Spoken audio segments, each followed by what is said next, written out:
not too long ago, my hair was really thick and beautiful, but dialysis, low protein diet, these things affect you. Speaking of low protein diet, did I ever tell you about cults and how they manipulate your mind? I have all kinds of videos about that. But we're not talking about channel notes yet. We're talking about part 2 birthday notes. Hi, this is what happens when you have more than one project in the works. Yay, ADHD. Alright. Egypt. Oh yeah. When I was a kid, I wanted to be an Egyptologist. I wanted to go dig up Egypt. I studied hieroglyphs. I still have a research, well, what a 7th grader would call a research paper. Mostly Xerox. Very, very little actual pen to paper work in my research. But I can speak basic Egyptian, you know. I could write hieroglyphs. One year for my marriage anniversary, the 11th year of our anniversary, I made a tomb painting depicting my husband, a truck driver. He was gone. I depicted him coming home in his truck, and me and the kids, Cypher, and you know, we're like la to our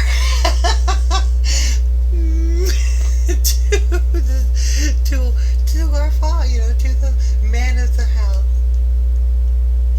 And on it, in Egyptian, I wrote out in hieroglyphs, we got married this year, this date, this is where we live, and the children were born, and what I love about it. Oh, it was highly disregarded.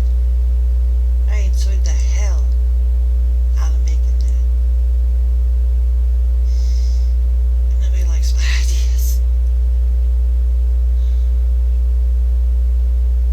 But what did I tell you in the last video? Never let that diminish the actual purity of the experience of what you do. Okay? It doesn't become real or become false just because somebody out there doesn't see it.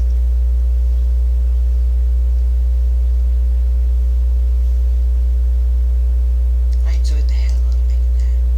In fact, I still think I have it. I think I still own it. I think it's in my closet right now. Maybe I'll get it. You want to see it? Why the hell not? I need to get some water anyway. Hang on. Let's see if I can find it.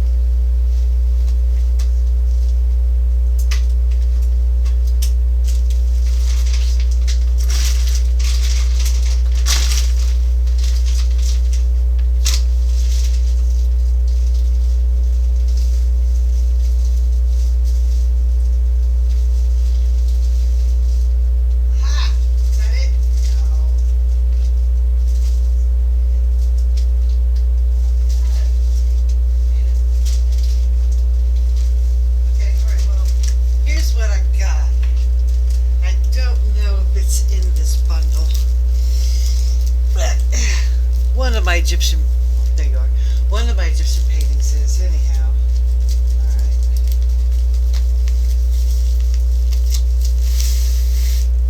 Got 2 paintings that a friend of mine from high school made. We got a movie poster. Ooh, we got, your mom made some art. They made, the kids made these arts. This is artwork your mom made. Huh? Isn't that pretty? My most favorite. Doesn't say when or how old she was. But looking at the size of that hand, oh yeah, it's as big as mine.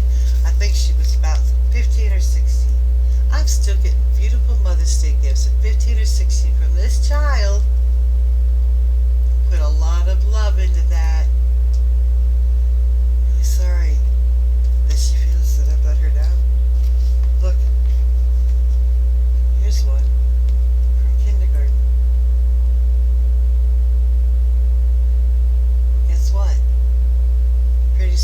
growing, kindergarten.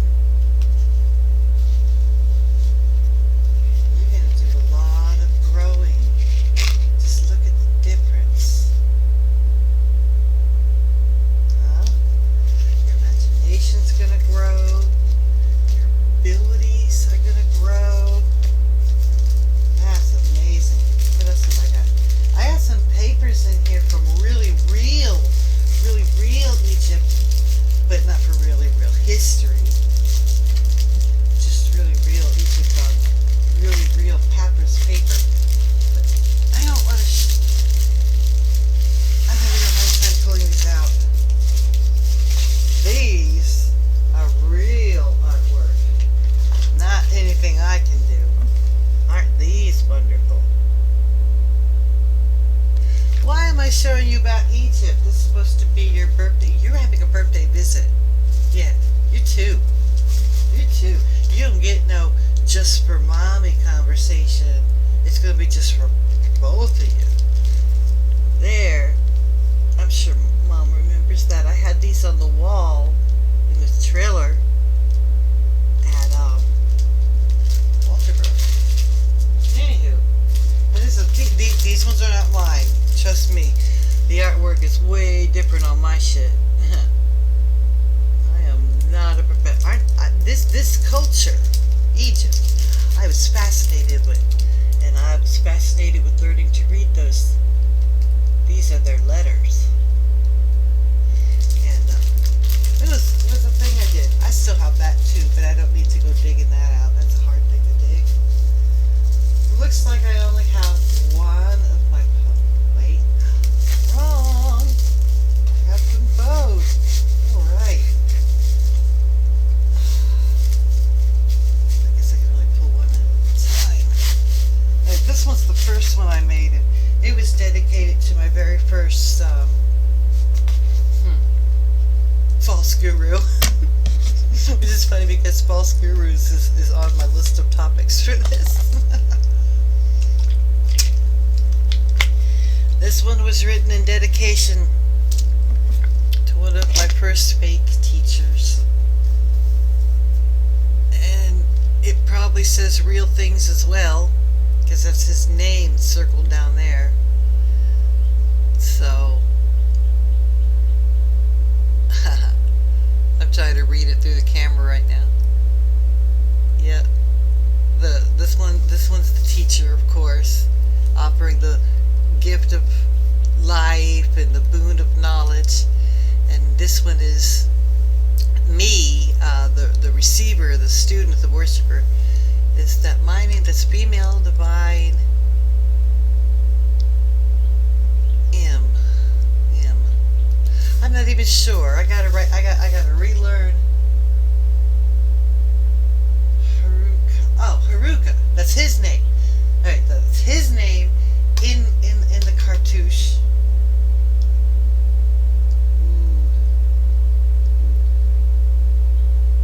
You know what? I gotta check this shit out. Oh, I keep swearing. I'm talking to a 2-year-old. Okay, wait. This is the one I was telling you about. This is the one I made on our 11th anniversary. Ugh.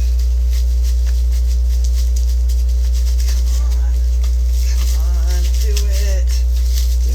Come out of here, be gentle and nice and kind and beautiful, and the whole wide world will think that you're super cool. Thank you, baby. Sheesh. Here we go. Wham, bam. My tomb painting to my husband. For my husband.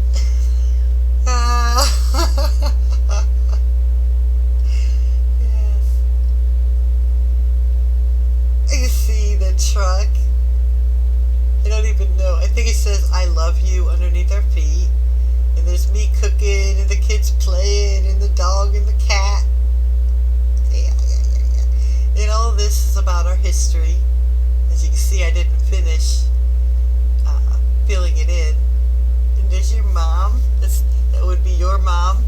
And that would be your uncle.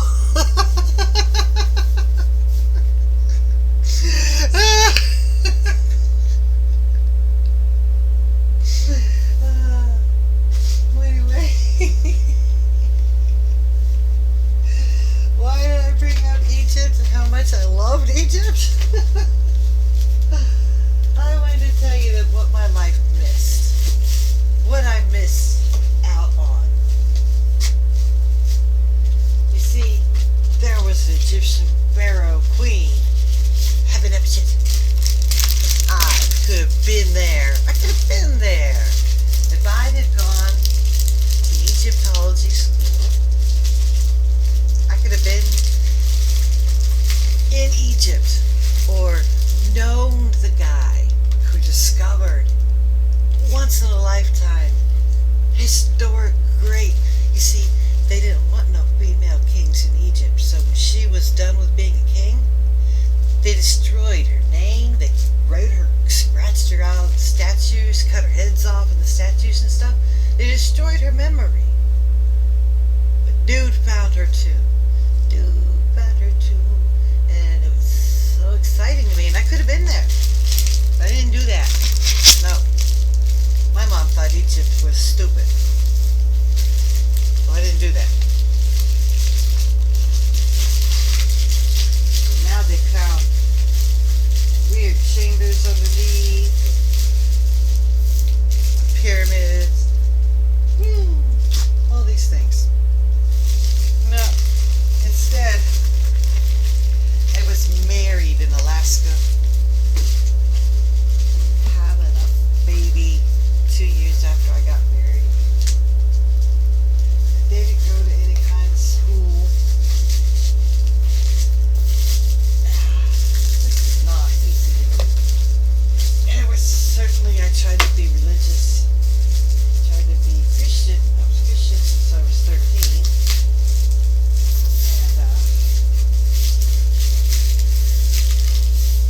And when they weren't able to answer any questions, they weren't able to give any practical advice or mental training.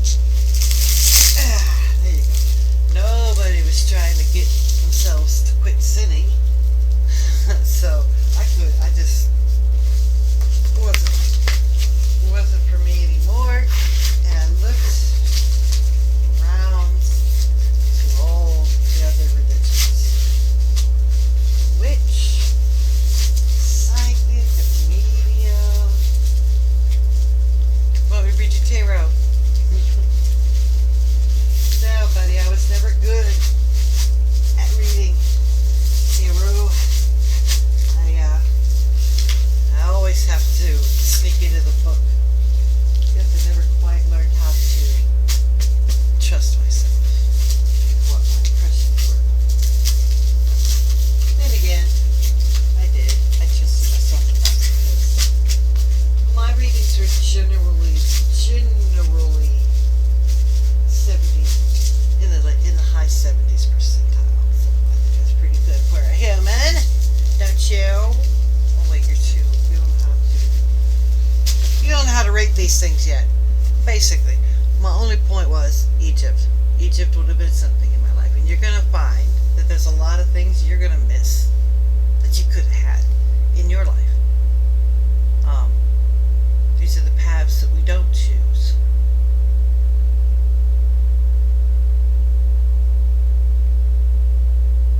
I don't know what I want to say about that, except to make a point of we have choices. We have to follow our natural inclinations. My natural inclination was not to go to college and get a degree in order to know about something I'm interested in. My inclination is to consume information about the things I'm interested in. I don't want to make anything of it. What's to make? Nothing that I know is academic, therefore nothing that I know is worth it to anything, to anybody. I can't monetize my experience or the things I've studied or the things I think about it. I'm just an old lady, right? I could have been part of that. Gurus. Let's go back to gurus. Alienation. We'll talk about alienation in a minute. That's gurus. Also, what else has my life had in it? My life has had in it, I studied all the gurus around, all the ones from history, immediate history, the 60s, the 20s, the 60s, the explosion of them in the 70s. There were so many cults and bad activity, and I studied them. In fact, I even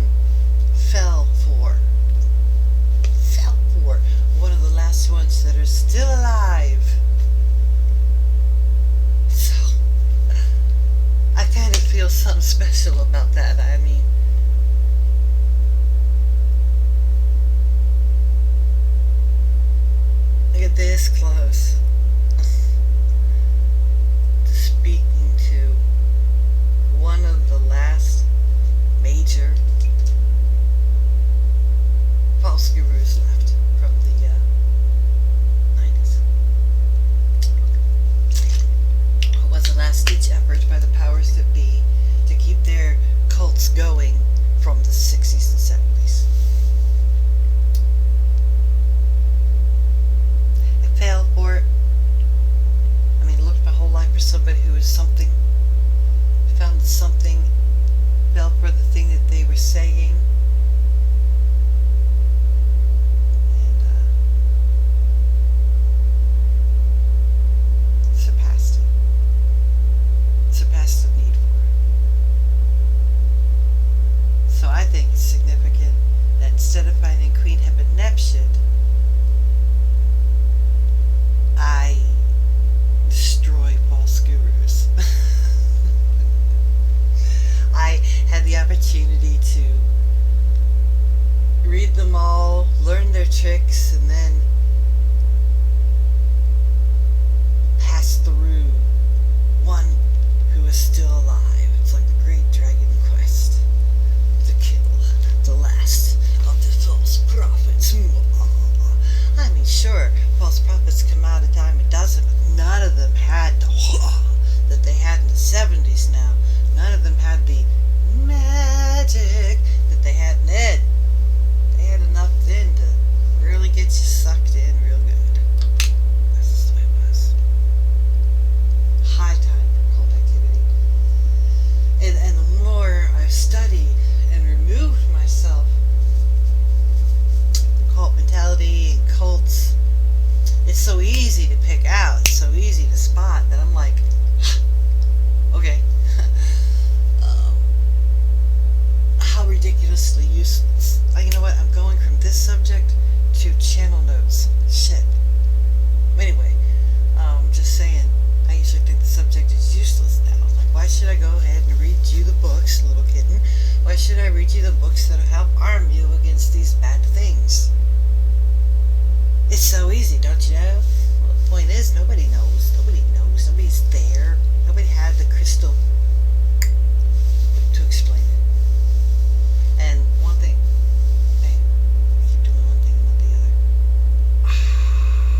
Do I have anything else to say? I have that thing to read from Reddit. I think that's what we're just going to cut this one off, because I'll talk about the regret that I'm done feeling regret for anything that I perceive I've done wrong. Because you know what? The thing I perceived I've done wrong are not the same as the resentments being held against me about the things they perceive I've done wrong. That's the point. Am I going to read this thing from Reddit? This one's also now 20 friggin' minutes. I haven't said a damn thing. Look, amoxicillin. That's all.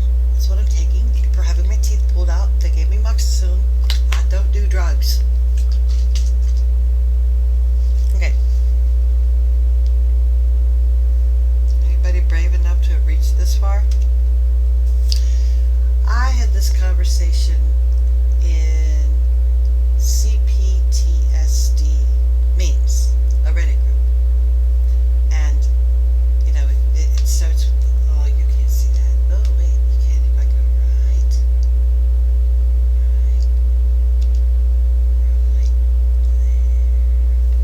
It's one of those cloud pictures, you know, where he's putting on the makeup stages, and the last stage he's a fool. Goes, I start to play that stupid game with my little brother. It's kind of fun. I'm actually going to try to grind at it. And he says, I have so much better stuff than my little brother. And he puts his nose on and says, my parents telling me that I should give my stuff to my brother to make it fair. So that's how that goes.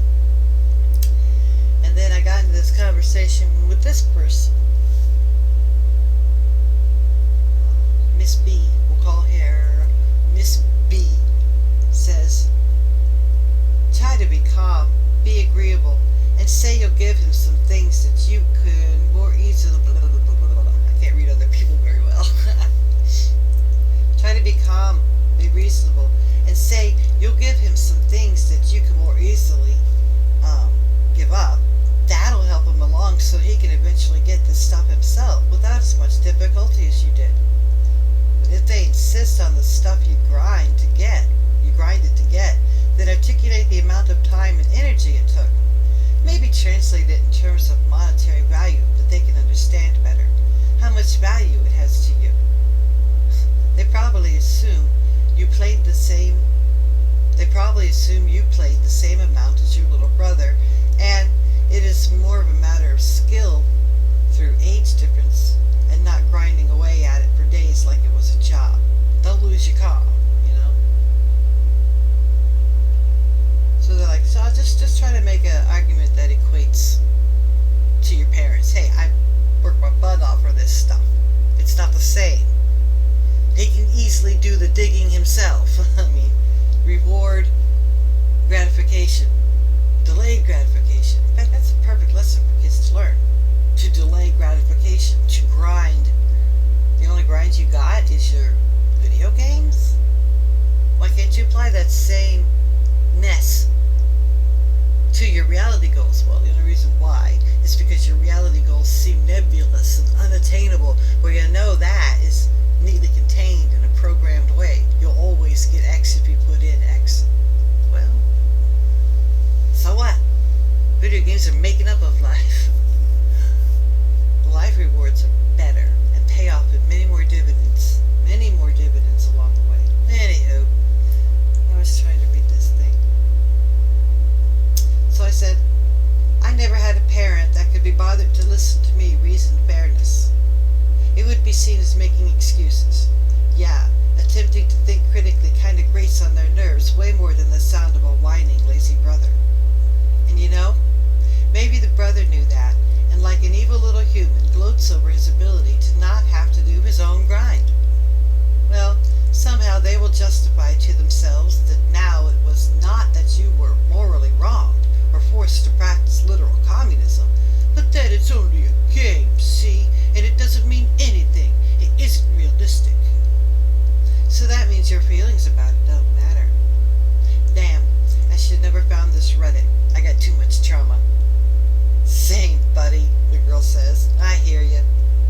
Makes me wish I never got attached to anything they could bully me with, rather than view material possessions I received as the love they weren't able to provide, she said. I wish I was smart enough, I said, to beat the devil at his game. It is somewhat like the movie Maverick, when the Indian friend said to the guy, "You whites keep running us off the best land. I think they would leave us alone if we just picked a swamp." My little thing my parents couldn't run me off of was my religion. Oh, they tried, but it was just a bit too strong, or so damn desperate for spiritual love of my life that I kept seeking. So far, they couldn't even find a place to hurt me. This can be both a healthy and unhealthy solution. Just once, I would like to see what a loving family acts like. Are they always available? Would I feel restricted by their firmness? What does healthy discipline feel like? Can humans even perform it?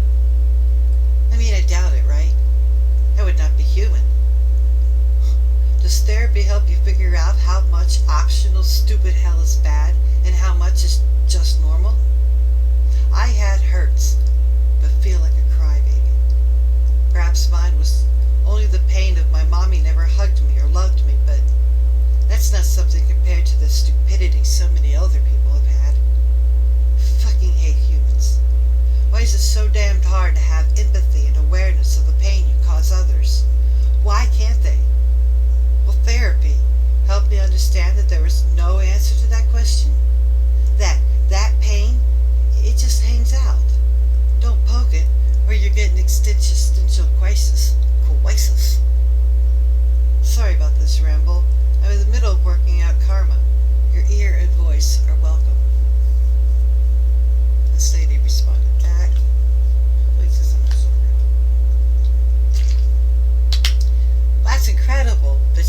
spiritual love. I was in my 30s when I managed to navigate mine. All my answers were through meditation. Therapy can help in some ways with the right therapist. Many of mine would just stress me out more. I found only one good one for my specific issues out of perhaps a dozen. You can handle more concern of hell the stronger you are, but you don't want to be driven by fear. Love must be the goal for it to be healthy. So you can find wholesome joys, but not resort to heedlessness. Might not seem like it, but being unloved by the mother is actually the most insidious wound a person can endure. We can be abducted and harmed within an inch of our lives, but returning to a home of a family and love with empathy, compassion, security, and emotional support, this allows us to heal to such a degree that we can find our power within ourselves and feel fully restored. Without, we are often accumulating pain that compounds on itself. Eventually, every mundane thing can feel like the extreme pain of self-loathing, anhedonia, depression, and anxiety worsen. There's no limit to how bad these things can get. For those of us who endured this, we must eventually become the parent we never had and realize the monster within amidst the mess that was left inside of us is the child that we were, but never had the love or care that we needed. We would have to unlearn the treatment of denial, rejection, and abandonment to be there for it and to restore ourselves. We often need a friend to show us how. It would be a kind of dynamic that is more of a healthy familial kind rather than a romantic or intimate one. But they're out there. But would probably feel alien to many of us and give us that ick growing up each time we came across one willing to accept us wholly as we are, believing the self-hate we learn from our family is potent enough to drive us to be superior. This is a dark path to be abandoned as soon as possible. Let me reread that because I didn't catch it. But would probably feel alien to many of us and gave us the ick growing up. Each time we got the ick, each time we came across somebody willing to accept us completely as we are. Yeah, that's true. Oh, that's so true. We were driven by fear of that rejection. And we would have to unlearn. Anyway, and we believe the self-hate that we learn from our families, and it is potent enough to drive us to that self-hate is strong enough to make us better people. That is a dark path to abandon as soon as possible. Which is, I believe I'm the most terrible person in the world because everybody says so, and because all the evidence of my behavior and its consequences suggests I am the worst person who ever, and because I'm the worst person who ever, I must perfect myself with great tragedy and great discipline and great denial of pleasure.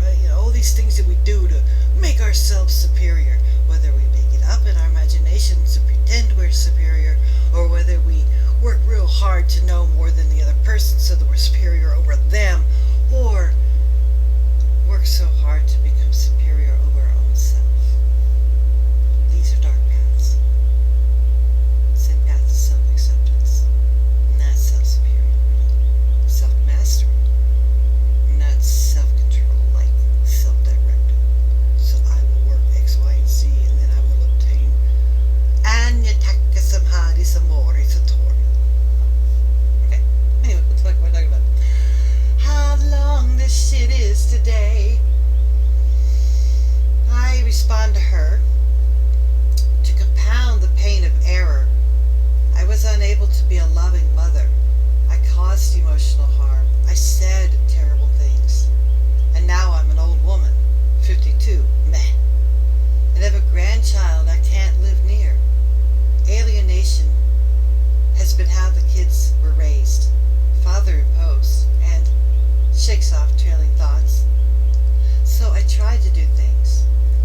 books on my YouTube, and I try to tell stories and show process. Because if the family trauma is going to keep happening to my grandchild, then I want to be the one who can be a light, even if that light isn't ever discovered until I'm dead. I hope it is. Thank you! I'll be right there. I'm busy. Thank you. I hope it is a healthy delusion. I want to pretend to be the nurturing mother. At least leave a voice behind that loves her, my granddaughter, and always talks nurturing to her, but tell the truth always. She replies, our ancestral wounds are often less brutal with each generation until we finally have a child down the line who can break the cycle completely. A healthy household with a good bond eliminates how we often have so much to learn from our children as they have to learn from us. My mother is too weak to speak about anything that makes her feel that she's a failure of a mother. I can only love her remotely because I can only feel emotionally safe and secure while keeping her low contact and distanced from me. If she tried to apologize, it would help, but she seems unable to face anything, and I don't believe they know how to apologize genuinely. I need to know that they are doing their inner work and not becoming worse.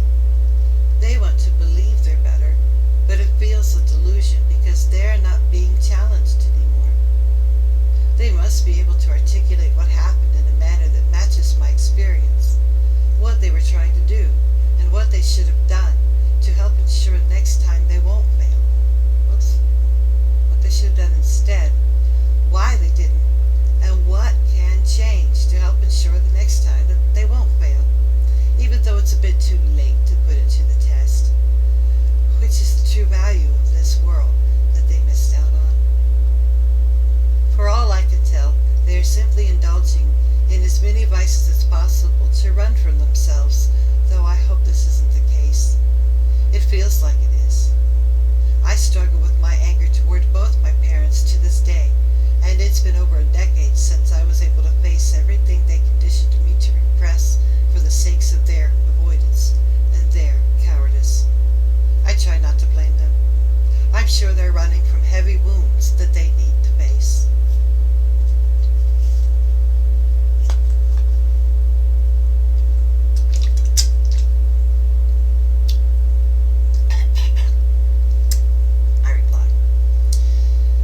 What you need. That's what I need to do for them. I'm that parent who wants desperately to tell my kids what I did wrong, why I made the mistake, how I was ignorant, and I want to use the healing to help them prevent making the same mistakes. I never wanted to be a bad mom. I constantly worried over how to do things so that they would not get damaged. They claim they accept that I'm human and that it's okay and past is past. But it isn't. I see my failure to make them strong people. I see my failure to give them power in their lives. I want to hear from them the sins I don't even remember doing, so that I can apologize and cry with them and know who my kids are, so I can love them. Please forgive me for crying on you. She responded, you're bringing my tears out. I hope my mother can one day be open to these kinds of conversations as well. I truly hope you find your way back to your children. I'm certain they still love you. And I said, I too hope your mother remembers you. You have worked so hard, it is evident. You speak with the wisdom of much completed work. I took you for a professional. I pray that you've been able to have had the love of your children, if you haven't. And still, we both must manage to keep moving, or stay with what we have. I hope my kids can